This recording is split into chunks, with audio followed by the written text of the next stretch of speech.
Bonjour à tous, je m'appelle Santov Benjo, je suis porte-parole au bureau du Premier ministre d'Israël en langue française et voici le point de presse quotidien. C'est le 13e jour de la guerre contre Israël et les terroristes djihadistes du Hamas poursuivent leur campagne meurtrière de crimes contre l'humanité qui à ce jour comprend une liste interminable de crimes de guerre, des roquettes visant et lancées sur des centres de population civile israéliens, d'innombrables civils assassinés, de nombreux blessés et torturés de manière atroce et plus de 199 Israéliens enlevés et pris en otage. Ces otages sont une priorité absolue et urgente pour le peuple et le gouvernement israélien. Les terroristes du Hamas ont ciblé pour enlèvement certains des plus vulnérables, bébés et enfants, personnes âgées, jeunes femmes et hommes sans défense, lors d'un festival de musique et bien d'autres. Beaucoup des otages sont en mauvaise santé et sont nécessiteux de médicaments vitaux, mais jusqu'à présent, 13 jours plus tard, aucune information officielle n'a été fournie à leur sujet et aucun signe de vie n'a été rendu public. Notre première et principale demande est que la Croix-Rouge visite les otages et confirme leur bien-être. Israël autorisera l'aide à entrer à Gaza depuis la frontière avec l'Égypte, à condition que ces vivres ne parviennent pas au Hamas. Je souhaite vous fournir une mise à jour sur le bombardement de l'hôpital de Gaza hier.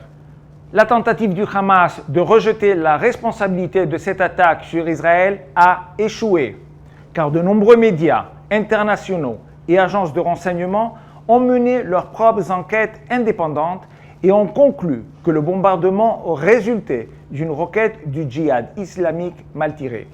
Une enquête spéciale de la BBC a même présenté des preuves vidéo directes montrant le lancement de la roquette juste au sud de l'hôpital, sa trajectoire mal orientée et l'explosion dans l'enceinte même de l'hôpital. Lors de sa visite hier en Israël, le président Biden a également confirmé la conclusion des renseignements américains selon laquelle il s'agissait d'un bombardement par roquette et non d'une frappe aérienne ou d'artillerie. I was outraged and saddened by the enormous loss of life yesterday in the hospital in Gaza. Based on the information we have seen to date, it appears the result of an errant rocket fired by a terrorist group in Gaza. Israel, you're not alone. The United States stands with you. Nous sommes reconnaissants au président Biden pour son soutien sans équivoque à Israël et à la lutte contre le terrorisme. Cependant, il y a beaucoup à apprendre de la couverture médiatique initiale d'hier et de certaines couvertures qui persistent, encore aujourd'hui, à désigner l'incident comme un bombardement plutôt que comme une roquette défaillante, perpétuant ainsi le mensonge selon lequel il s'agissait d'une action intentionnelle de la force aérienne ou de l'artillerie israélienne.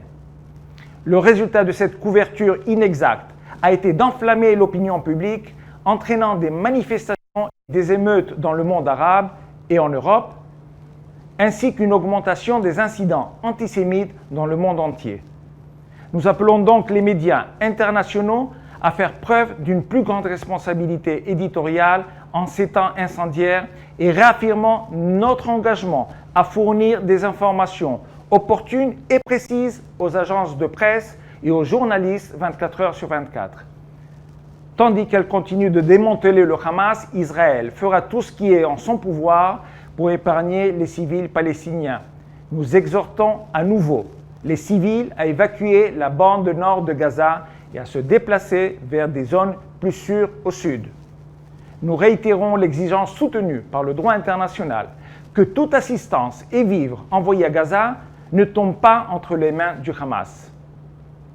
Israël est uni dans son objectif avec un profond sens de la justice. Pour toute question ou demande d'information, merci de nous contacter via les coordonnées affichées sur l'écran. Merci beaucoup.